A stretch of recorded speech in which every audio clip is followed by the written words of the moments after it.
So I had to get on here because I saw the Coming to America 2 movie not too long ago. And of course, spoiler warning for those of you who haven't seen it. Also, trigger warning if you are sensitive to topics of sexual assault and the R word. Because I know that there are some people who are, so just, heads up with that and this. There are some things that triggered me. I'm gonna be honest. Like, the movie was nice. I loved all of the cameos, and like, this was a star-studded film. There was a whole lot of people, a whole lot of famous black people, beautiful black people, just beautiful. But there's some things that triggered me in this film. So let's start with the first thing that triggered me. And I don't mean to make it all bad, but I'm gonna talk about this because I'm gonna talk about it. So, thing number one that triggered me, how he ended up having a son out of nowhere. I'm thinking, well, maybe he accidentally slept with somebody and he just forgot, which that's not something that you just forget, like, especially if you have a child out of it. But no, they had to take it one step worse. He got date raped. First of all, I feel like this movie made that subject a lot lighter than it should have been. They completely glossed over that. Like what we saw in that movie was illegal. What she did to him, she literally drugged him and raped him. Like, she had no consent. Like, he wasn't even like in the mind frame to say that he wanted to have sex with her at all. And what made me even more furious is that, like I said, they just glossed over it. And why I'm so mad about that is because there's a serious double standard when it comes to stuff like that. Like, if the roles were reversed, and if it wasn't, Prince Akeem, say it was like Princess something, and a man had done that, the whole internet would be up in flames right now. All of the feminists and the pro-women people would be like, we need to boycott this movie. And whenever I first watched the movie, I was like, I can't believe that they just did this. Like, I can't believe they made me watch this. Well, they didn't make me watch it, but you know what I mean. I'm still a little bit disappointed. I'm a lot disappointed about it. But, so it's the fact that that happened, they glossed over it. And then, the character, of Lavelle's mom, which was Prince Akeem's son, who's played by Leslie Jones, they stereotyped the mess out of her. And I know, I guess that she plays roles like that, but still, like, I'm tired of seeing the dark-skinned woman be like the loud, ghetto, obnoxious type. Like, I'm sick of that, and I really wish that Hollywood would stop doing that, but I'm gonna get off the soapbox. So, not only, like I said, did she mess him over illegally, but she had a son. And then she basically had a come up because he ended up taking her back to Zamunda with their son. And I'm like, so you basically did something illegal. You broke the law, and then you got to come up for it. Another thing I'm not okay with. And then, too, because of her foolishness, and, well, the king of Zamunda, he knew the whole time, and he could have went and got Akeem's son, but he didn't.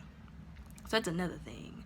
So it's like, you knew that boy was out there this entire time, and you waited until you were about to die, and you realized your son had only 3 daughters and no son to decide to go get that boy. So what that tells me is you didn't care about the fact that your son had a son out there. You had a grandson out there. You were just hoping and waiting that he was going to have a son within marriage that was legitimate. But since he didn't, now you want your grandson because he's the only son, because your son only had girls. Garbage. Anyways, so because of all of y'all's foolishness, and Simi could have told him, again, Simi's at fault too. Simi could have told him. So this boy has grown up 21 years of his life not knowing who his father was, struggling in Queens, New York, to make ends meet. Something he didn't have to do because of y'all foolishness. tomfoolery, absolute tomfoolery. Like whenever I thought about that, I was like, this is some tomfoolery. I don't think people really see this, but this is some tomfoolery, y'all. Like this is some tomfoolery. Anyways, so they go to the palace. Another part that made me mad. Y'all probably might drag me for saying this, but I don't care. It's fit to get said today. The way they act, like I get it, some of us, we act different whenever we get places we've never been. But it was like, again, y'all are acting like you're in royalty, like you're in the presence of royalty. You're supposed to have dignity and pride, but y'all are in here acting like y'all don't have home training. Like, come on now. But anyways, that's what they did, and I was like, I felt secondhand embarrassment. I really did. I just put my head down because I was like, I'm not okay with this. And then another thing that I wasn't okay with was them tricking him into thinking he was going to get publicly circumcised. And I know that that's a culture, that's a thing in certain cultures, but that wasn't okay with me either. Like, again, these are like real issues that some men have real problems with, like the thing from before with, you know, like I said, Prince Akeem getting date raped, basically. Like, there are men that has happened to them in real life, and like they just made like a joke out of it. To me, it seemed like they made a joke out of it. I'm not okay with that. And the thing with, again, with the whole, I don't even want to go there anymore.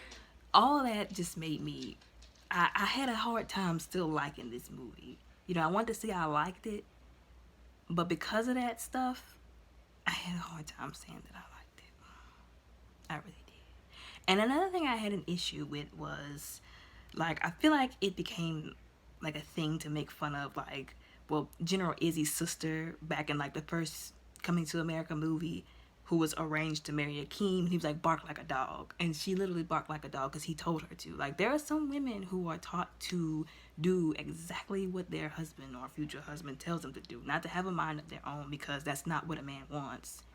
And I feel like people kind of made fun of it. Same thing with Popoto, or Popoto, that was her name, that was General Izzy's daughter. It's like, you want these women that are going to listen to you, be submissive, and do everything you want, but then when you get them, you treat them like robots, and then you make fun of them. That wasn't okay with me either. But I digress. This was just like my review / rant / y'all need to get y'all stuff together, because that stuff was unacceptable to have in a movie, but whatever. We gotta do better, y'all. We have to do better.